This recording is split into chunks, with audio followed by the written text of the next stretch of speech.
Hi, welcome to Style Blueprint's Women in Business series. So we are kicking this off with four amazing women business owners: Judith Bright of Judith Bright Jewelry, Amber Thomas of Providence Interiors and Samplies, Holly Williams of H. Audrey White's Mercantile, as well as an amazing singer and songwriter, and Linda Roberts. Linda is celebrating 40 years of business with Private Edition, which is a high-end cosmetics and skincare boutique in Nashville, Tennessee. She also has the cosmetic market and therapy system, so we have a lot to learn from her. So just a heads up, as this webinar gets started, this recording, it actually started recording about a minute and a half into the webinar. So you're going to miss the beginning, which kind of sets up what you're going to immediately see. I had asked the question, introduce yourself, as well as what allowed you to make this leap to be an entrepreneur. You'll see Judith Bright. She starts off and her cat is on her. What you missed is that as she started talking, she had been out of town and her cat missed her, and her cat jumps on her because we're all doing this from home. And it's really sweet, but y'all missed that part of it because it just starts off with her cat on her shoulder. Also, we had some technical difficulties with Holly and the video. So what you'll see for her is when she speaks, there's a black screen and it says H. Audrey across it. And that's Holly speaking, and you can hear her crystal clear, but the video in there, you do not see her face. But anyway, it is over an hour of really great content. These women are incredible, and what they've done and the advice they share, well worth the hour spent. So enjoy. Thank you for watching, and we look forward to bringing you more of these.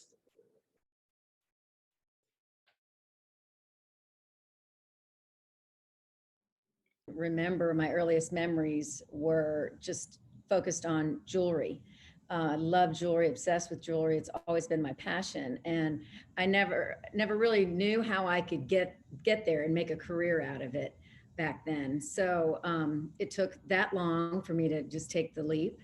I have 3 boys, and as soon as the youngest one was in preschool, that's when I started my business in earnest. And we have a store in Nashville on 12 South and a store in Franklin at the factory, and a busy website, thank goodness, because that's what got us through COVID. Yeah, there was I know that Judith and I were talking there last year during part of it, like, holy cow, what's going to happen here? All right, so then Linda Robert, celebrating 40 years in business this month, which I think we're all just like bow down to you over this. That is just such a testament to not only the way you conduct yourself, the product, the customer service, and just your business acumen. So just tell us a little bit about yourself and how you decided to make that leap. I wish I could live up to that, but no, you do. Thank you. But actually, I came from a corporate background, moved back to Nashville, and it's crazy. No business plan. I just decided, I considered myself to be a really hard worker, and I still think I am. And you've got to have passion to continue that for 40 years, honest and truly. But I just decided, if I'm going to work this hard, I'm going to work for myself. Yeah. I hope that was a good idea. So I started with a 4-foot counter, Private Edition, then kept expanding. The stores kept getting bigger, started the cosmetic market, also therapy systems, our own active cosmeceutical brand.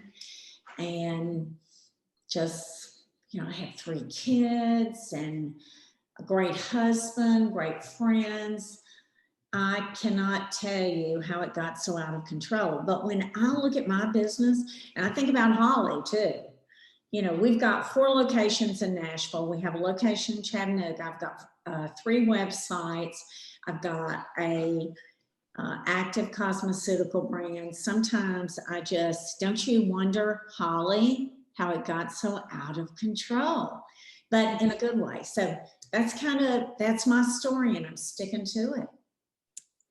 That's great. And so for everyone that doesn't know what Private Edition is, and it's, started 40 years ago, it is Nashville's, first and premier go-to cosmetic and skincare boutique, and also with services. And it's just beautiful. You walk in, there's this huge chandelier. I mean, I love that chandelier. I'm sure that was not an easy purchase, but I mean, that just sets the tone right when you walk in. It's beautiful. All right. So Amber, tell us about your business. What made you take the leap into entrepreneurship? Well, so my business partner and good friend Julie Brown and I decided about 11 years ago that we wanted to do interior design. We were both helping people out of our homes already. It just was kind of a natural bent. I had worked in other industries for a few years, and then I was a stay-at-home mom. And then I found myself doing it naturally for people. They would come over and say, I want you to help me with my house. So it kind of evolved into a business. I wasn't trained professionally as an interior designer. It just ended up being what I did. And so we just talked and decided to go into business together because we both had kids at home. And we worked for the first 5 years out of our homes. So we each had our own home office, and our garages were full of lamps and all kinds of things because we would go down to Atlanta all the time. Long story short, about 5 years into our business, we decided we've got to figure out a way to pull our business together and open up our own store, because our kids were at a place where we could do that. So I guess it was about 7 years ago, we opened up Providence Interiors in Green Hills after hiring a mentor. And that's a big part of the story, because we got to a place where we felt like we were just chasing our tails all over town, trying to find, just the right lamp and just the right piece of furniture. And so, and we were driving to Atlanta all the time to get products. And we finally decided we need to just have all of our things in one place where people know who we are when they walk in the door. And that's when we opened up Providence Interiors about 7 years ago. So. And how many kids do you have, Amber? I've got 3. They're all grown now. Does every single person on this have 3 kids? Yeah, we all have 3 kids. Yeah. 5 women business owners, each with 3 kids. Wow. All right. And Holly's the one in the thick of it with the youngest kids right now. So Holly, tell us about making that decision. Well, introduce yourself, tell us about your businesses and what made you, inspired you to take that leap. So I'm Holly Williams, and I own H. Audrey in Green Hills. Clothing store was my first leap in 2007, and own White's Mercantile, and our first location was 2013 in 12 South. And I had been touring for a long time, singer-songwriter. Music is probably always my first passion, and I was actually in a car wreck with my older sister in Mississippi. And she was bedridden for years, and we didn't really know what would happen. And I honestly needed to be home helping her. And the tour life is a hard life for minimal money. And I told my mom, I've got to find something in Nashville. I want to be here to help, and figure it out. And at that time, we of course had Linda's Wonderful Store, but getting the Gap was like Jesus coming back. It was big news, and Nashville didn't have any shopping yet. Yeah. So can you hear? You got me? Yeah. Okay. So I literally just woke up one day and decided, okay, I've got to travel all these places through music and find all these designers that I love, and I want to bring it all into one place, high and low and casual and dressy and all the things. So I spent about 2 years begging for money. I don't know, got turned down by 10 banks. They're like, what do you own? I'm like, a used Suburban, it's kind of dirty and has some crumbs. And I just didn't know anything about the financial side of it, and begged and begged and begged. And finally, after about a year and a half, a family member came through and just said, I'll be your investor, and here's the payback plan, and gave me a chance. So clothing store, H. Audrey started in 2007, and then I got the hankering for a kind of a general store of the old South that had, cashmere and dog food all in one place. And so got the itch to open White's Mercantile, and found that old gas station, and it kind of all went from there. That is amazing. And look at what it's become. Now, where are all of your locations right now? So right now we are 12 South, the first one. Franklin, Tennessee was the second. Green Hills, right next to Linda's store, we opened about a year and a half ago. And then we have one in Louisville, Kentucky, and a kind of franchise store in Wilson, Arkansas. We closed during COVID New Orleans, Malibu, and Charleston. I'm very thankful to Jesus because I was drowning and dying on a daily basis. And no matter what would have come out of that eventually, if we had done well, it would not have mattered because my life was getting sucked out of me. So this is plenty for now. And my kiddos are 3, 4, and 5. So that's a lot. All right, so now I'm going to start with my questions here. And so everyone is muted, so you'll have to unmute. And we're going to go like slightly in a different order this time. Linda, I'm going to start with you for this question, which is each of you has a brick and mortar business, and the segment of retail has been hit really hard in the past decade, but especially in the last year with COVID. So what are your thoughts on the future of brick and mortar business, and what can retailers do to survive, but also not just survive, but grow and thrive with a bricks and mortar business right now? Bricks and mortar retail is never going away. And of course, it's made this enormous leap with COVID. You know, I do think back a year ago myself, and you never knew if anyone was ever going to walk in the store again, right? All of us have a store and probably felt that way. It's all about service to the client. You know, I've been in big stores where I am right now. There's the Saks. They have half the sales staff they had before. I almost think sometimes it's so much easier to be an independent and keep up that great level of service, you know, where you really honestly know the majority of the people that are coming in. So it is omni-channel. It forced us to have 3 extremely viable websites. What my people did this spur of the moment is incredible. None of it was done by me. So, you know, you've got to have curbside. They've got to be able to shop at 2:12 a.m. I see absolutely every single order that comes in on our sites. And I check them every morning, where they're from. You know, it expands your market. So it's all about convenience for the customer. Know your customer. Let them be able to drop by after the carpool line and not have to come in your store. And I go by H. Audrey all the time. Dakota's always running something out to my car. Take it home, try it on, bring it back. So to me, the service has never been more important. It's the way we do it. You know, 3 prongs. Yeah, that's great. Amber, what about for you? So again, the question was just about, you know, where retail has gone in the past decade. I mean, I remember in 2017 thinking, oh my gosh, there can't be any more brick and mortar businesses closing, right? And then the past year with COVID. So what are your thoughts on the future of brick and mortar and how to survive and thrive, you know, going forward?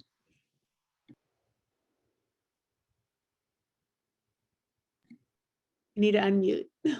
There you Sorry. go. I don't think brick and mortar is ever going to go away. I totally agree with that. People are into relationships and experiences. And when they walk in our store, we strive really hard to go find really unique pieces. So we're taking a lot of their work away from them versus going online trying to find just the right sofa or whatever. We're trying to tell a story when they walk in the store. So, you know, they're going to see a tray that's been accessorized instead of just seeing a tray online. They're going to see what to do with it. So for us, it's about customer experience and also the relationships. And we feel like, you know, our customers love to shop in our store because they love the people that work there. So, and then also we're a local boutique firm, or, you know, we're a design team, but we're also a retail store. And people love shopping local. So I just feel like all of that, but all of that to say, we also had to evolve with the changing times because our doors were closed for a while. So thankfully, timing was perfect for our online store launch, which happened literally the week before COVID shut down our store. And I did not realize that timing. Yeah, Wow. it was, we've been working on it for over a year. And literally got all the little details tied up. I did nothing, by the way. I'm kind of in the same boat. We hired amazing people to do all of that, and they got it launched right in time. And so we were able to flow right into a different kind of customer experience. So I do think you have to be able to ebb and flow with what's going on and be adaptable. And so all of a sudden we were doing curbside delivery, home deliveries, FaceTime shopping, virtual shopping, and we made it. But I don't think that the brick and mortar stores are going away. I think people love to get out and shop. They do. All right. So Holly, tell us about, your perspective on this, which is interesting because, you have both fashion and then some of the home, with White's Morgan. Amber, you with home in the past year and how homes have taken off. That's a great place to be. So Holly, what are your thoughts on this? Oh, I completely agree with everyone here. The experience of going in a store is just, it will never go away. When friends are in town, family, anything, you just need a moment to rest and go, pop in a store and look around and browse. And I do remember the days when Linda said you didn't know if anyone would walk in again. H. Audrey is higher end women's clothing, and that price point is not COVID friendly. It's, I'm going on trips, I'm going to the beach, I've got a big weekend ahead, I've got a photo shoot, not lounge. We do try to carry more with elastic sweatpants and waistbands, but H. Audrey was really scary to the point where a couple months ago, I actually had a talk with the girls and was like, is this going to even work? I mean, we got really fearful early in the year, and we obviously adjusted our inventory a good bit. We adjusted the price points where we could, and not only COVID, but these days in general, you can find such great stuff for, all kinds of price points. And so we adjusted anywhere we could and held on to the basics. And in the last 8 weeks, it really has picked up so much more in that market for us. So I'm feeling better about H. Audrey. And with White's, we immediately went into, the curbside and trying to put together any baskets anyone would want. It was a really complicated time personally with me. We had a tragedy in the family and I was juggling a lot. So we didn't go right into really a new business plan, if you will. But it came back quicker than H. Audrey. As soon as people started getting out more, White's, you can pick up a $5 something, or most of our tickets are under $30. So you can kind of go high or low. And so, especially during Christmas, I thought we would be down, like you said, 50%. We were down 20% for the year, but the 6 weeks of holiday, we were not down at all, which was shocking to me. Some people were a little uncomfortable because our stores were packed. That's a half in December. And now, actually, y'all are making me feel bad about the decision I just made, but I just shut down our e-com kind of conversation. And what I mean by that is we've had many months of talking to a great company about build out and all of the options and researching all of the prices and strategies and logistics. And overall, I can't do it right now. There's just too much very young children, other creative projects going on. And our particular e-com is a little harder. Linda has a great line of her own. And I feel like with Judith and Amber, it's so focused, and White's is everything. We have thousands of SKUs. It's a little bit overwhelming to kind of plan that. And most things these days you can get on Amazon if you look hard enough. We launched online about 4 years ago and quickly shut it down because we were struggling with shipping costs and other websites. So it's not right for us right now, but down the road, we may find a really curated way to do it. So, we're just trying to make the stores as the best they can be, bring in new inventory, and we're still finding great new lines. A lot of people shut down during COVID, but we've been feeling good about what's out there and vendors and everything. And just as a follow-up, Holly, are you shutting down e-commerce for both H. Audrey and White's, or just for White's? When I say shut down, it means it's not there right now. So It was kind of in talks to possibly do it. So kind of said, it's not the right time right now. Yeah. H. Audrey are online, and it's haudrey.com. So we're shopping and we ship local. I just want to make sure that anyone who's watching is like, wait, what about H? Like, it's still there. Okay. HAudrey.com is there. I kind of feel like the 90s. It's embarrassing when we tell people to call the store to order, but it's just kind of, where we are at the moment. Yeah. but we will probably go there when it's right. But right now it's just I feel like I'm just above water. We just closed the 3. It's like kind of getting close to the shore, and I'm just not ready to dive into such a financial and logistical obstacle just yet. So Well, I we're think, kind yeah, there's a lot of being able to do what you're able to do, like, and just as a person. So Judith, I know you've always had, well, I don't know, for a long time you've had e-commerce, and so, but you have an interesting story of how you started out and the trunk shows and the different boutiques. So, you've seen retail on the West Coast, on the East Coast, here in Nashville. So what are your thoughts on this? I think, like everybody, I don't think brick and mortar is going away, especially for small businesses who are able to deliver excellent customer service and an excellent in-store experience.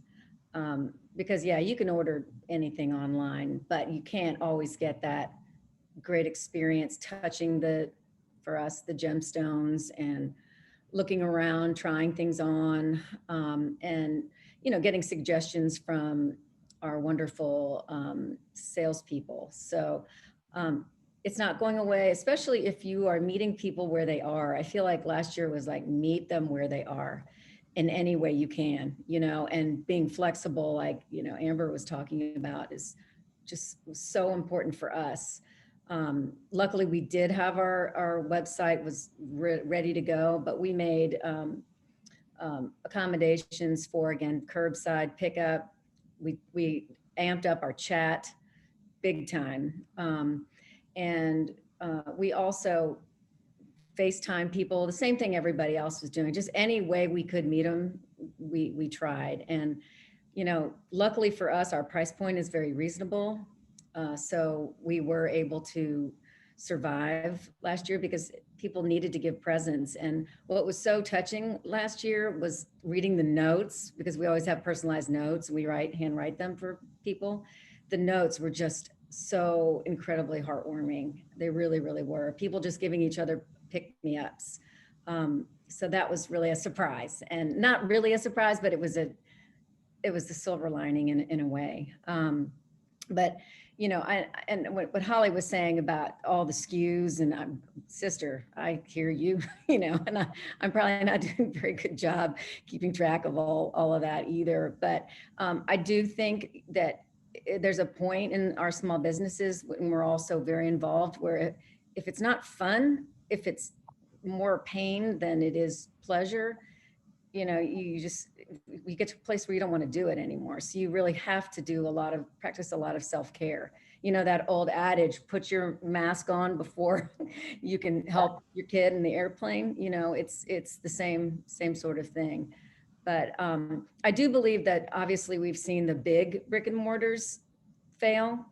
And I think that's, I don't know if that's I don't know what that's gonna turn into. I think we'll see a lot more closures. It's just, I think people now, especially, during COVID, we haven't had the connection that we want, and I just feel like those stores a lot of times aren't able to provide a connecting experience.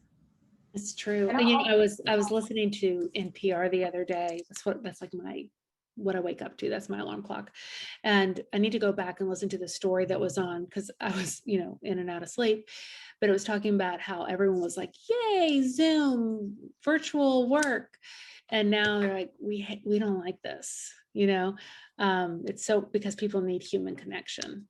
Like, we crave it, we want it. And it's like how we were saying, this is so great that we can have everyone on here and we can have a bigger audience. And isn't that lovely? But wouldn't it be also nice to be here together and be able to go have dinner afterwards? Like that, that the spirit.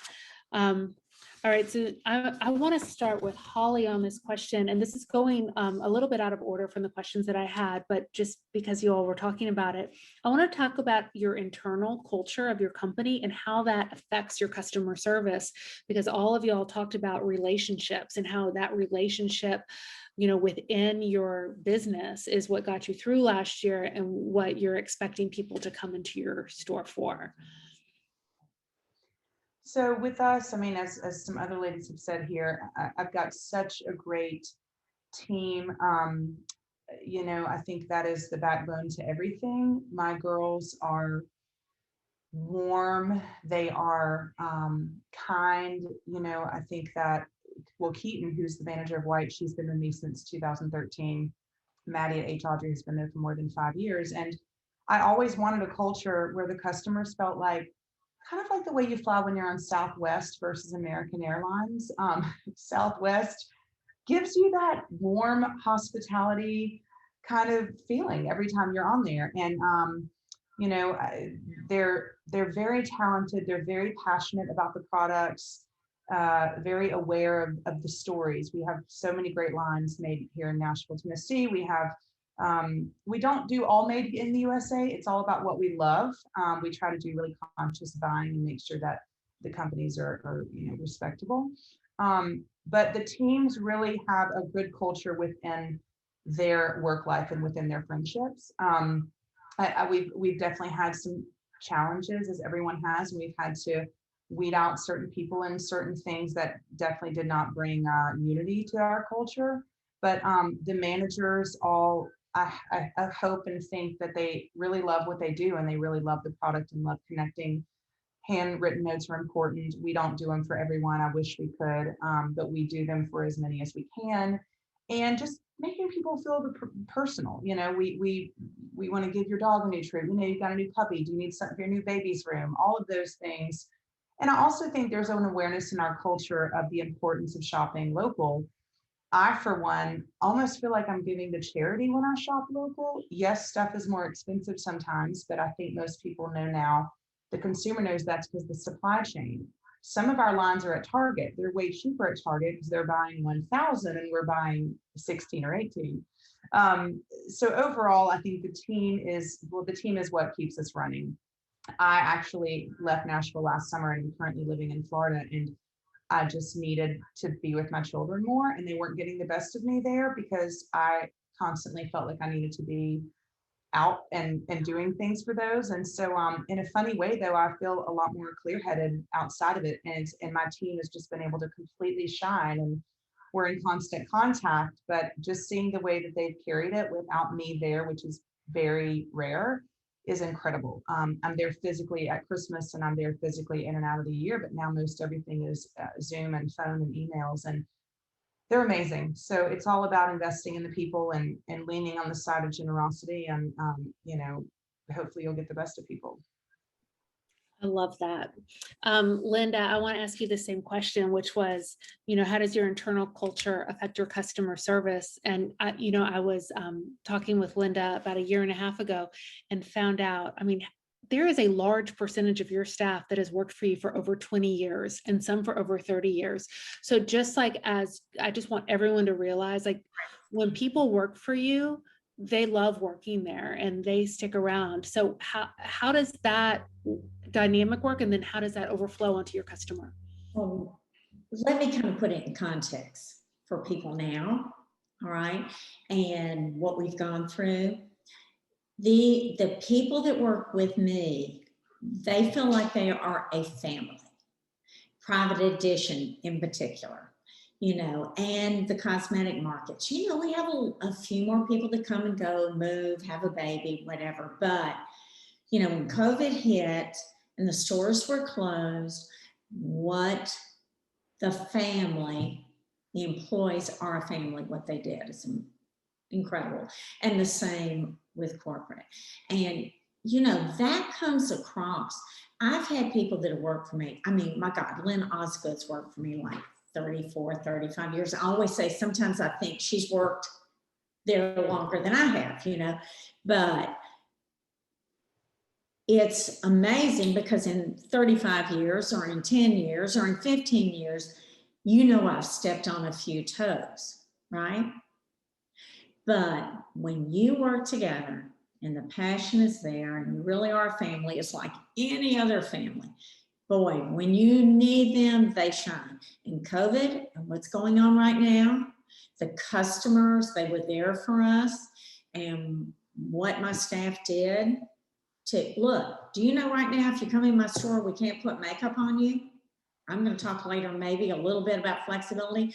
Try making your numbers when you cannot put a cream on a person's face. By the way, anybody that's on this, I'm in the makeup and skincare business, right? We turned down a local large event because I said, we can't put makeup on people. So if anything speaks highly, last thing I'll say for my staff, from corporate, everyone to shipping, try being in the makeup business, making your numbers when you cannot let a person try anything even on their hand.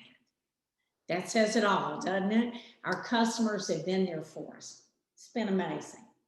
I probably said too much. No, that is amazing. Amber, what about you? I mean, you are in, and remember you're muted. When you unmute about how you both have a service industry of the interior design and retail. So how does your internal culture come together to help pour over onto your customers?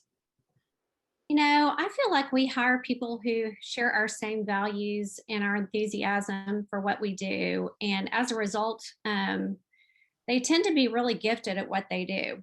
And so when people are doing what they are gifted in, they are amazing and they love it. And because they love it, they're good at it. And then they want to stay.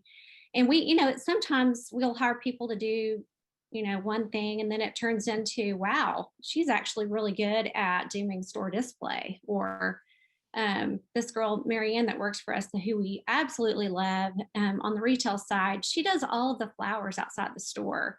We found out that's like a gift of hers. She's really good at that. And so we just try to make sure people are doing what they're good at and what they love.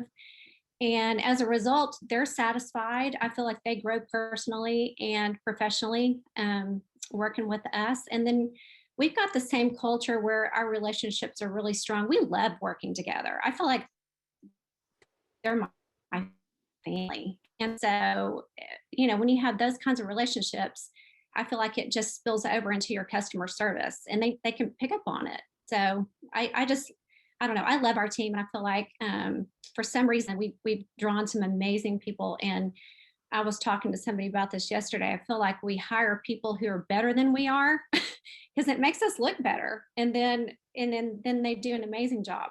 So I love that. Hire people better than you are. So Judith, you know, same question, and you already did touch on, you know, the handwritten notes. So I want you to talk a little bit about that, but what about your internal culture? my internal culture. For Judith on hers. Yeah. Well, you know, it took a while to figure out how to hire the right people, and it took a while to assemble all the benefits that we offer. That's a big part of what we do. Is we have really good benefits now, which I think is great for, you know, the people that we attract, retail, and also the artisans that we have making our jewelry. But we do things. We're all female, you know, and I really set out a couple of years ago. I really vocalized it to have an all girl, no drama culture, and we're there, and it's amazing. And COVID really brought us together even more. But the things that three like kind of specific things we've done is really taken notice of internal customer service. Okay. And so that means, you know, you need to provide excellent customer service to your sister, you know, working beside you. And if you think about it that way, it's kind of a paradigm shift, but it really works. And you realize you have to, you know, answer one another with great respect, be very helpful. You know, we often ask, you know, each other, how can I make your day better? Is there something I can do to help you? And then the other thing is that we do these team huddles 4 days a week. And I think that's really brought us together a lot. That's just an actionable thing. And then the last thing is Slack. It's, you know, I don't know if anybody else uses that, but it's a wonderful way to bring teams together. And it really has been a game changer in our business. And if you guys want me to proselytize about it separately, I sure will.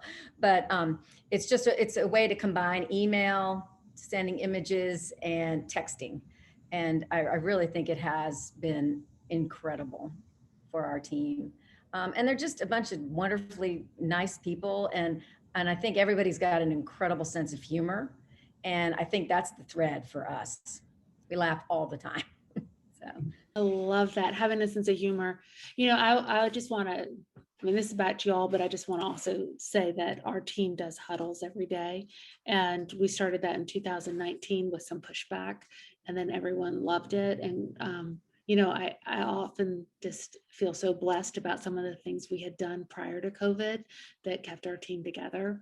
And then we switched to 2 huddles a day for a full year. We just stopped. We had afternoon huddle too, but just to see everyone on the screen, like we just needed that. But we also started Slack January 2020. And I think part of that was actually, Judith, you like talking about how much you loved it. And for years, we're like, we're going to do it. We're going to do it. We finally did it. And it just, it cut down on that back and forth, the email and the text. It's just the threads that are in there for each project. And yeah, so if anyone's not, I agree. It's a huge thing.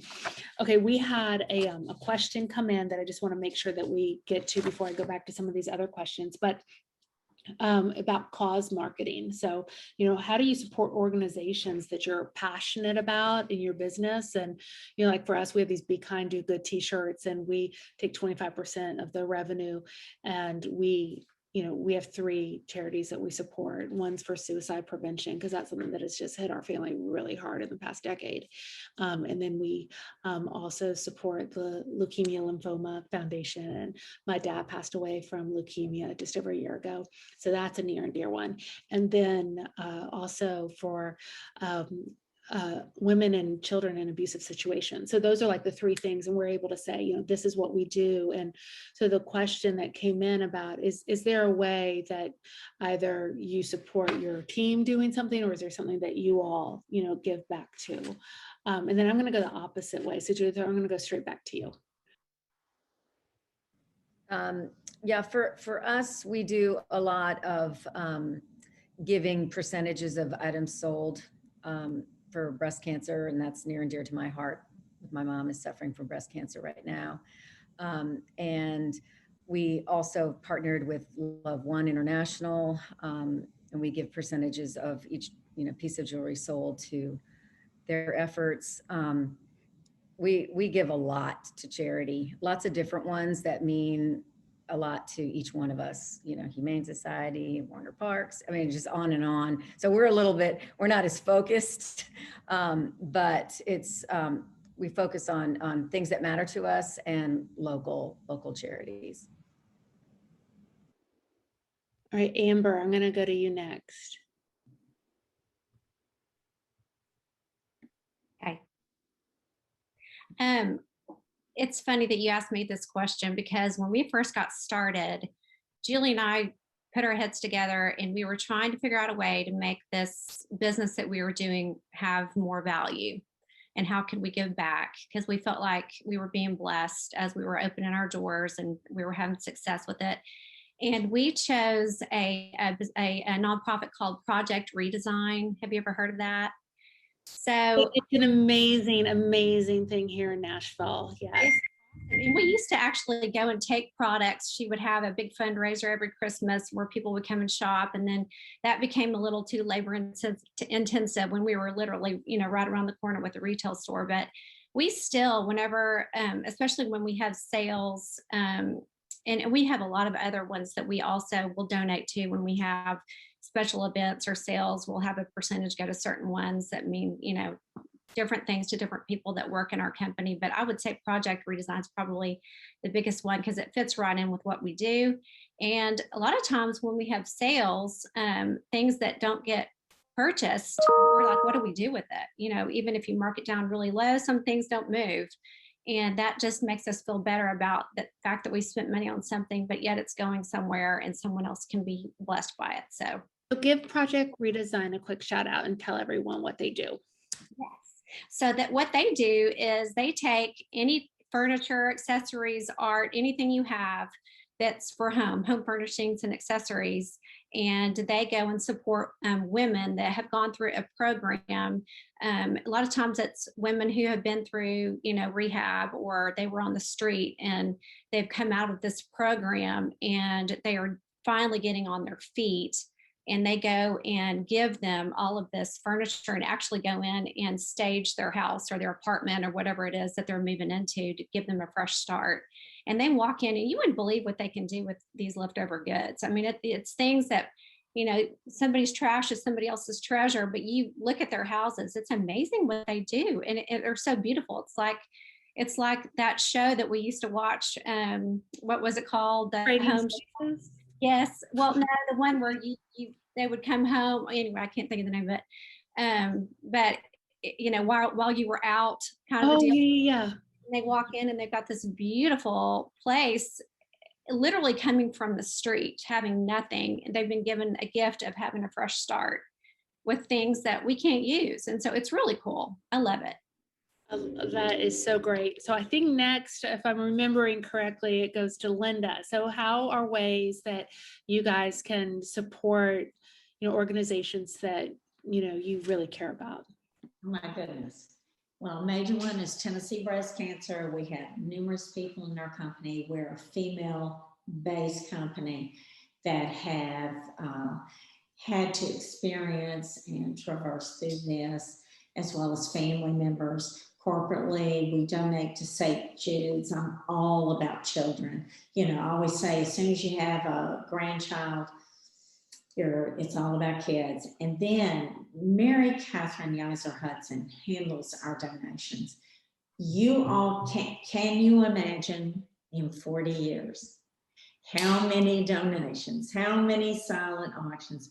We never say no. I mean, I used to laugh if Jack the Ripper came and said, "Will you donate? I need to buy a new set of knives." We would probably not turn him down.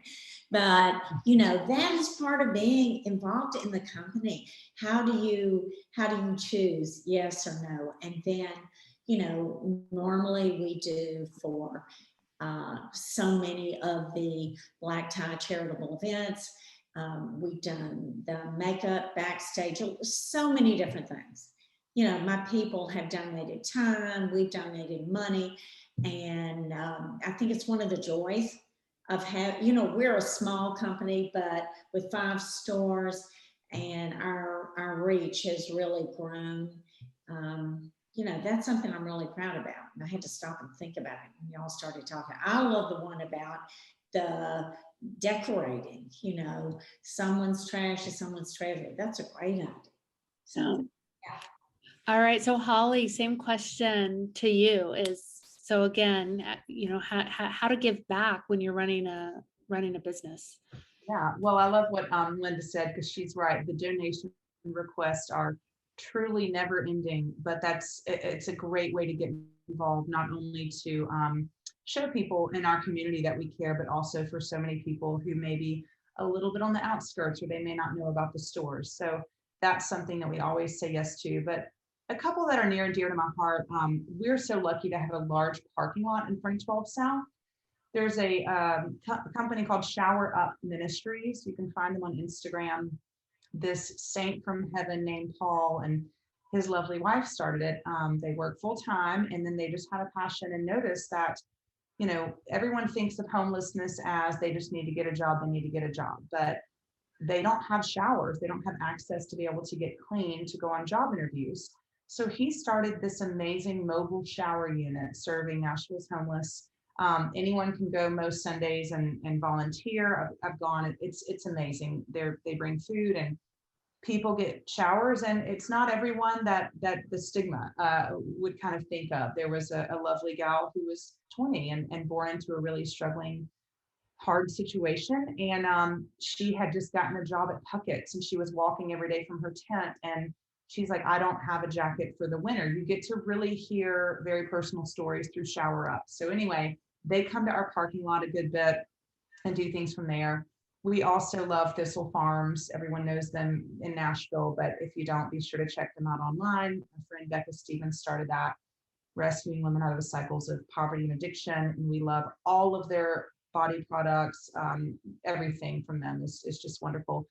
And I kind of just started trying something last year on Instagram, and it worked. It was just, hey guys, I'm passionate about, at Christmas, it was the YWCA. I said, no child or mother should wake up tomorrow without a gift, especially in COVID. So let's raise 10 grand and I'll match what y'all don't raise. And Instagram people raised 6,000. We matched the other 4.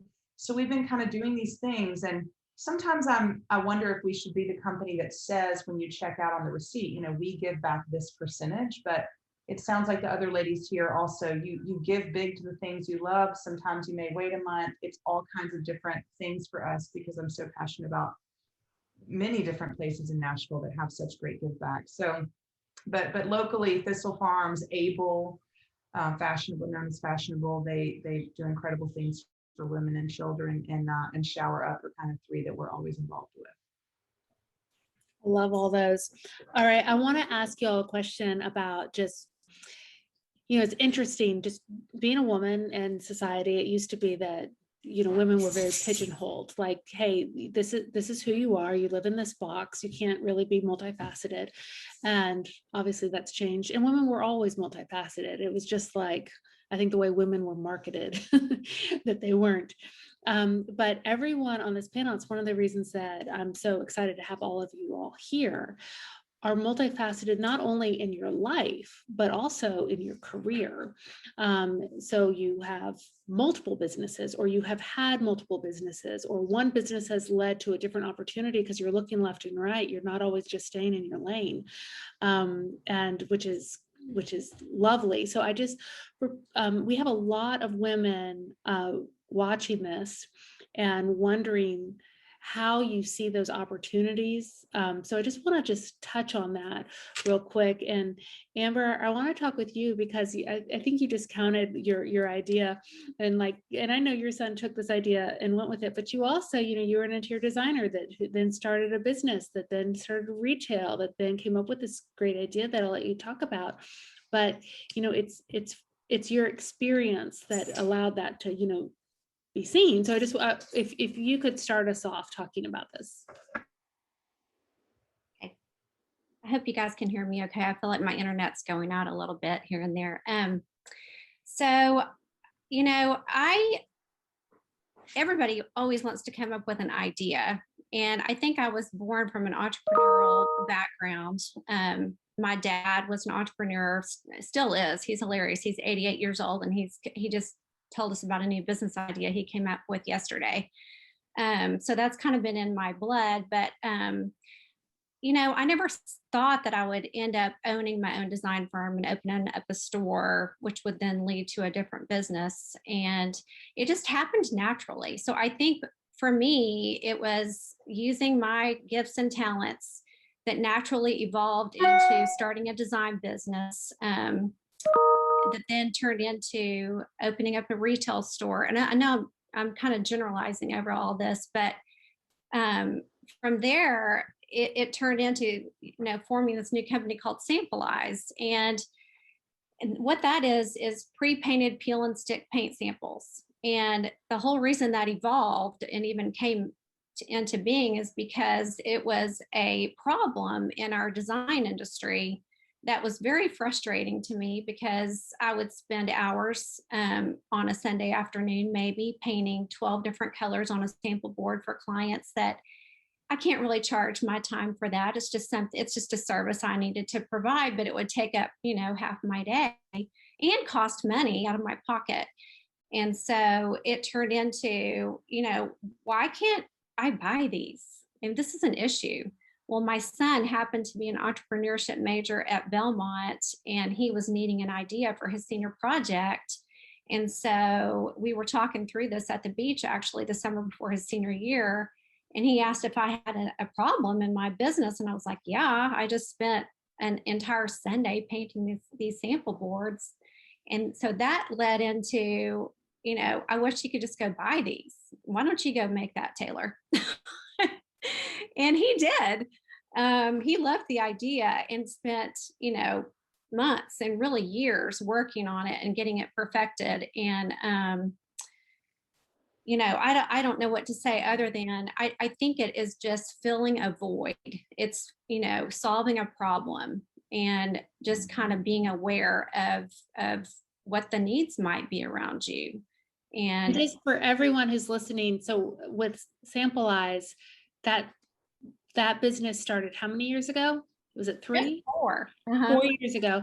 And how many employees are now working for Sample Eyes? That's a really good question, because it's growing all the time. We are having to rev up constantly, which is a great problem to have. But I think we're at about 150 employees right now. This is a big company, and it came, and the point being that when we're in a business, we see the holes, and sometimes we think I'm the only one that's dealing with this. A lot of times you're not the only one dealing with that, though. Right. So that's amazing. All right, so Linda, 40 years ago, you started Private Edition, and who knew? I mean, then you started the cosmetic market, therapy systems. You've had other business endeavors along the way. And I love the fact that you are fearless in trying something, and you're like, we're going to try it. It's going to work or it's not going to work. But that's also from being in the business. So could you talk a little bit about that? Okay, because I'm going to take a totally different approach.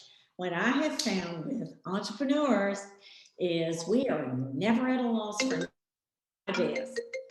And wait a second, I've got somebody trying to call me.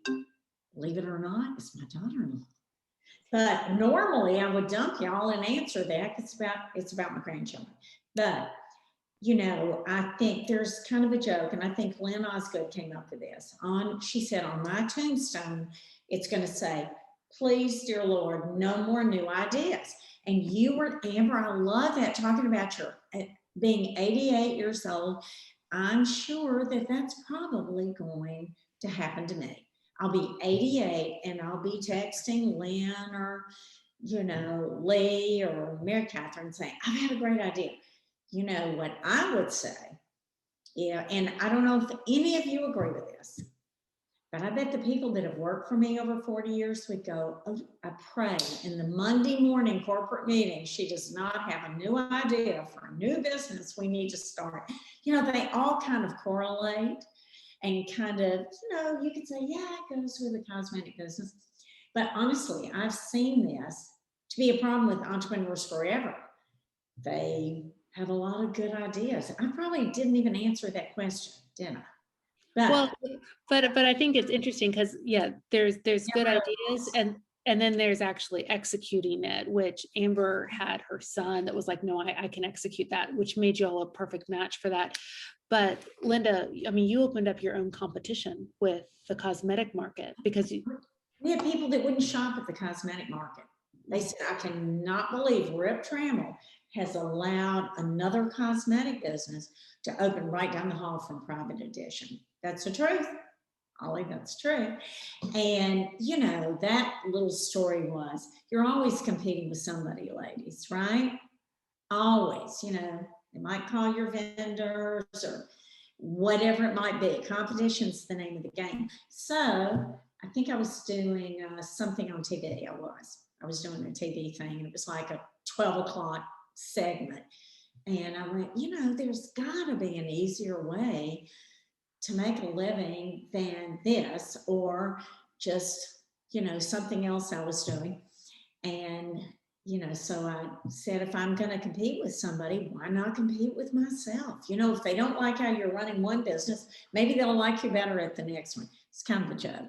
But yeah, it's true. I forget about that sometimes. 40 years, you forget about a lot of things. But it is true. We are all competing for marketing dollars. I mean, we opened up our whole Blueprint marketing division last year, and it was because after years of for free sitting with client after client after client and helping them with their marketing needs and finding them who would do that for them, who would help them with their website, who would help them with their email marketing, who would, provide strategy for their social media. And in the middle of COVID, we were like, what? We're doing that. We need to just put a brand on top of it and do this and charge for it, because we're spending half our time doing this anyway. And a lot of times being unhappy with the results that they would get, we're like, we would have done a better job. So, I mean, I get it. And that might not have been true competition with Style Blueprint, but it was marketing dollar competition. It was, competition for the dollar. So Holly, I mean, you had H. Audrey, and then White's Mercantile came next. And now that, and it's similarly to Linda, actually, with Cosmetic Market being the one that you replicated, White's Mercantile, your second one was the one you replicated. Right. Yeah, I mean, I love what Linda said about, compete with yourself if you're going to compete. My thing with Whites was very, very unexpected. And I think one thing I love what Linda was talking about is the abundance of ideas. If anyone is an entrepreneur, creative, I think it's normal to have too many. And there's so many books on how to find your passion, how to find your creativity. I Googled just the other night, I Googled too many passions too, because I have 100 businesses, I have 100 things I want to do. I'm sure you all do too. And when that happens, I really am constantly, every morning in the shower, it's my Jesus time before the kids are up. And I say, Lord, edit my mind. What is going to serve me? What's going to serve the community? What's going to be the best? Because it feels really chaotic up here. And before White's, I literally was going out for coffee. I saw an old gas station. The idea popped in my head. I found a friend who knew the owner. I begged him to meet me at Whole Foods for breakfast. And I was like, hey, I think I want to open a general store. I think some of my best ideas, and maybe y'all could relate to this, even from my songwriting, the songs I love the most are the ones that come like that. And sometimes the ones I work the longest on take forever. That's not always the case in creativity. There's plenty of exceptions to that rule. But, I think it's following whatever you're most passionate about that time. And I'm really scattered because I'm trying to finish an album, and renovating and saving old homes is a huge passion of mine. And that one feels a bit more overwhelming, because every day when one more gets torn down in any city, I feel like I should have tried to save that, like it's an orphan child or something. So I always worry about staff resentment or anything like that, because I'm not in this every single day. I'm some days I'm in that, and some days I'm fully in the music or house world. But I'm lucky to love it all, and I try to, give them as many reins as they can take to make the business the best it can be from the team. But I think as an entrepreneur, also, I hear a lot about women these days. Everyone wants to be more and do more, and some of my friends are like, I feel like I should be a blogger, or I should be something, and I'm like, what if you be the awesome mom that you love being, and that's your joy and that's your contentment? I did not grow up with a working mother. My mom was the complete opposite. Loved taking care of the home, loved cooking for us. And that's been kind of hard for me, because I had such an amazing experience with such a present and warm mother who was never stressed out, who was never on her phone while I was trying to talk to her. So I also am big on letting women know, if it's not your natural calling, maybe your natural calling is to be home with your kids. Maybe it's something smaller or something different. But I love telling people, we get burnout like everyone else, and so I try to just find what brings joy and something that you love enough to last through the hard days. There's really hard days in any of these businesses, but as long as you love it enough to get through it, Yeah. So Judith, what about you? And please touch on the fact that you did not start Judith Bright Jewelry till you were 40, because I love that. Yeah. So I think my message, not about just entrepreneurship, but is just about career, is that I'm an example that you can have separate modules of careers over time. I was a nurse. That's what my first profession was. And you were talking about put you in the box, good wife and mother, support yourself coming out of the gate, and I had an empathic side, so it was a great career to start, but I quickly found out that it was not for me in the long run. And so then I became a music publisher, so that was a 12-year career. And then this, nagging thing about jewelry just would not leave me alone. And a friend of mine said this wonderful quote, "Be mindful of the things that nag, for those are the things of destiny." And that hit me like just a ton of bricks. And I said, okay, I am not getting any younger. And at that time I was like, 40 is so old. And now I have so young, you know. I'm like, oh, you look so good. Go ahead. Oh, thanks. So anyway, my message to anyone watching and to everyone is that whatever you went to school for or think that you thought you wanted to do, it doesn't have to turn out to be the thing that you do. Any school, any program is excellent for growing and learning and getting any sort of kind of skills that they can translate to other areas. And like Linda was saying, you know, hard worker. Yeah. I mean, this is a bunch of hard working folks on this call. And I think, you know, with some determination, you can really do anything that you want. And I just don't think we should ever limit ourselves. And I think when we have good ideas, you know, if we can see a way to do them, you know, and we have the bandwidth that obviously, Holly, you don't have that bandwidth with a 3-year-old, 4-year-old, and 5-year-old. It's just like, I don't know how you do what you're doing right now. It's amazing. And then the last thing I was talking to Liza about is that I'm now training to become an end-of-life doula, an end-of-life coach. So that's kind of full circle to my nursing way back. And I hope to be able to do Judith Bright and to do that as well. So never stop learning, never stop growing, never stop doing the things that you're passionate about. I love those. Thank you all. Okay, I know that we are at 6:30, but we do have 3 questions that I haven't gotten to from our attendees. So I'm just going to ask the question and then just like raise your hand and unmute yourself, you know, if you feel like you've got this answer. And as we said, we're all working moms of 3 children at different ages, are our children. But so one of the questions was, how do you do that? Like, do you hire things out? Who does your laundry? How do you, Holly, we'll start with you with the youngest ones. And just anyone that has any advice on like, I saw that question and I was back there. My youngest is 17. I was just back there like 12 years ago. And I was like, I don't know what to do here. And I wish I had been able to ask that question to a panel like this. So Holly, we're going to start with you. Well, I'm very passionate about this at the moment because I'm honestly feel like I'm drowning right now and I need more help. But I'll just say, I think that talking about another idea, I really want to start a complete focus podcast series just on this, because there is so much misconception about help and about how much help people have. And I'm the girl that wants to scream to the rafters. Anyone that you see on Instagram who is killing it, my friends who are doing it are not ashamed to say they have a social media branding manager. They have someone that handles laundry. They either have someone bringing them meals 3 nights a week or they do takeout every night. I mean, I don't know anyone personally who is literally running the business to the best of their ability, fully there for the kids, doing all the laundry. And when we lived in Nashville, I had a full-time nanny for 1 year. So we were traveling, opening the stores. She and I were just kind of trading off. That's when they were, 4, 3, and 2.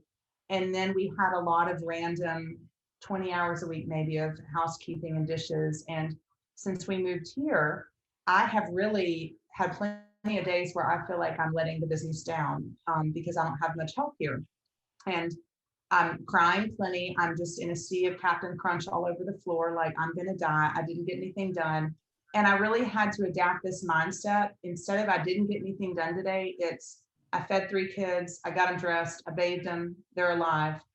Because I'm really in that season right now. I feel really desperate right now. And I feel like I don't know what I'm going to do. Because I just like y'all, I love my business. I could work on it day and night. But my kids are so young. And all of that to say, I think that it's so important to know when you need help. It's so important to call out. I put an app on care.com the other night. And I'm like, please, laundry and dishes, 20 hours a week. And another thing for me, kind of like Judith starting at 40, I started so much younger. So I kind of already had a lot of great stuff set up when my kids were born because I started having them at 35. had I not had White set up in H. Audrey and some really great managers, I would not have been able to do what I did, but I had such a good team. So I'm just very passionate about letting people know that when you see people killing it, not that they're fake, there's nothing wrong. I have one friend that has 2 full-time names on Instagram, and they're country singers, and she launched a blog, but whenever people ask how she's doing it, I have to say I wish she was a little more vulnerable about how she really is doing it, because it can make people feel like I'm not enough or self-conscious. So I just want to say, remember what's behind the scenes to anyone you're watching, and remember, people feel like they're drowning me right now. And it's not just, I'm not just killing it every day. And maybe when the kids are older, but it's a constant struggle, even if you don't see it on social media, you know. And I do appreciate the fact that you're open about that on your Instagram. So for all the mamas out there, follow Holly, because she has those days and she puts it out there, and it's real. And I think we can all identify with that. So Linda, Judith, or Amber, do any of you have any words of wisdom to weigh in on this? I think we all do. Yeah. You know, to be perfectly honest, I think, you know, it's impossible to run a business, have 3 children, not have some help. But from my own experience, you just work constantly. That's it. You know, I think if someone tells you, you know, I had some help, but I still had to work constantly. When you have 3 kids, or you have 2 kids, or you have 1, you have a husband, whatever. So when someone's going to start their own business, you know, it's not just having that financial cushion. Make sure you got a high energy level. Make sure you know that you're going to be working constantly until you have this incredible crew that you put together that makes it all go. But I don't think honestly, I don't think there's enough help, because got somebody cooking, doing the laundry, and cleaning your house, you're still going to be working all the time. And I bet every one of you, you're shaking your heads, yes. I think that's really true. It's just part of it. Sign on. Amber, what are your words of advice? Oh, wait, unmute. Sorry, I hit this button that mutes everyone when you're not talking. So that's my fault. I was unmuted. Sorry. I am a believer in balance, and I've always been a believer in balance. And I love working, and I've worked hard for years.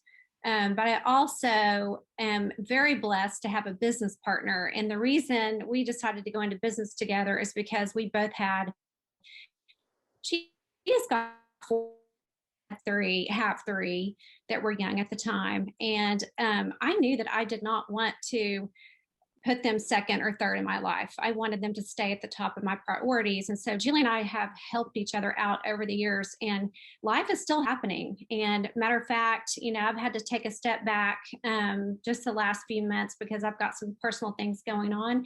And so she's taken a step forward. So, you know, if you look at your life and you're like, there's no way I can do all this by myself, get a business partner, somebody that you love, that, you know, that you love to work with. And to me, I feel like that's really propelled where she's strong, I'm weak, where I'm strong, she's weak. We really balance each other out and we help each other out. And so, you know, yes, it takes a lot of work, but you are so correct in that if you've built this amazing team of people, then you can finally start to step back and let them do their job, and it's rewarding at the end.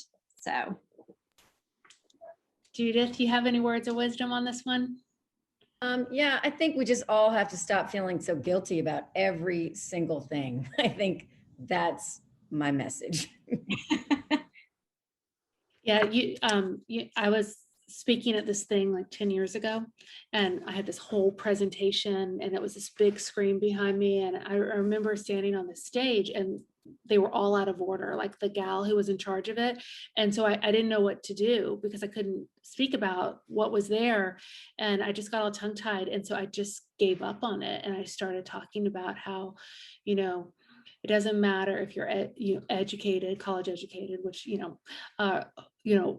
mom or not, we're all judging ourselves based off of the size of our laundry pile. And so I said that, and I just started talking about it. And this was one of those things where it's like this 2-day event with all these like powerhouse, like, there were people, I wasn't so into Instagram at the time, but like, it was like all these people with these Valentino shoes on, and me with like my Dillard shoes on. And because 10 years ago, that's what I had young kids. And so I'm sitting there, and after that, like the rest of the time, because it was like 250 women there, all they want to do is talk to me about that. Like it strikes a core. So it's a real thing.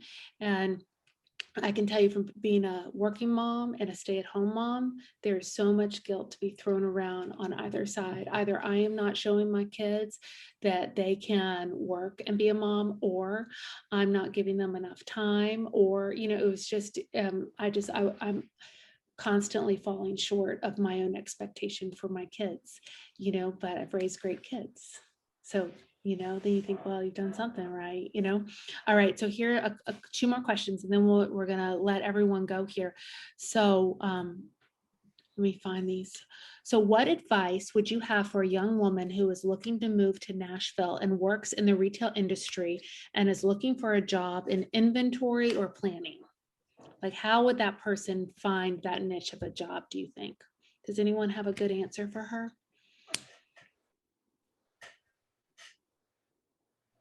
The only thing that I can say is to find a company that manufactures their own goods, because I would think that's the kind of inventory planning that she's looking for, something on a larger scale. Yeah. And Yeah, just for being some of our Nashville vendors, Fashionable employs a lot of great local women. Thistle Farms employs a lot of great local women. in a solo. Yeah, you guys probably know of some more, but I also think, like, I was about to raise my hand and go, we're actually hiring at White's right now, but I think it's emails resumes can get lost in emails. We've found so many great employees who just walked in. Y'all may have done the same in your stores. Just walk into places you love and say, I want to drop my resume, and I'm, love your store. And I think that's always the best way, is just to pop in person and see what you connect with. I love that. That also shows initiative, which is great. All right. And then our last question of the evening is, this gal says she has a brand new online boutique and she's hoping to open a brick and mortar. Marketing to customers has been a challenge, and getting my brand out, especially without a storefront. So what are tips and ideas that any of y'all can share to help with her marketing? And of course, I could speak to this for like 5 hours, but I want y'all to answer it since you're the one. What's that? I was just going to say, you guys were the first ones we marketed with. There you go. We're still going strong with you guys. I would say we hired a mentor before we opened our store. That's a big part of my story I didn't really get into, but we were just the blind leading the blind, and we didn't really want to do it wrong. A lot of it was learning by experience, but we got to a place where we felt like we needed to open up a brick and mortar store and had no experience in that. And so we found somebody that we looked up to, reached out to them. They agreed to mentor us. We paid them to do that. That was the best money we ever spent. So there's nothing wrong with asking for help. So I love that. That is so true about mentorship. And I really like the fact that you paid someone for that too, because I think that there's mentorship that's advice and, hey, I'm going to give you an hour of my time every month. But then there's like, I'm going to be super involved, and the fact that you, were willing to, because some people aren't willing to pay for that. We didn't have any money. Let me just tell you, we were both broke, and it seemed like so much money, but she helped us develop this amazing business plan and open up our store, and it more than paid for itself within the first few months that we opened. So I really think it's worth it. Does anyone else have any advice for how to get the word out for an online when you haven't? I almost feel like this is like the food truck before you have the restaurant. It's like the online boutique that then goes bricks and mortar.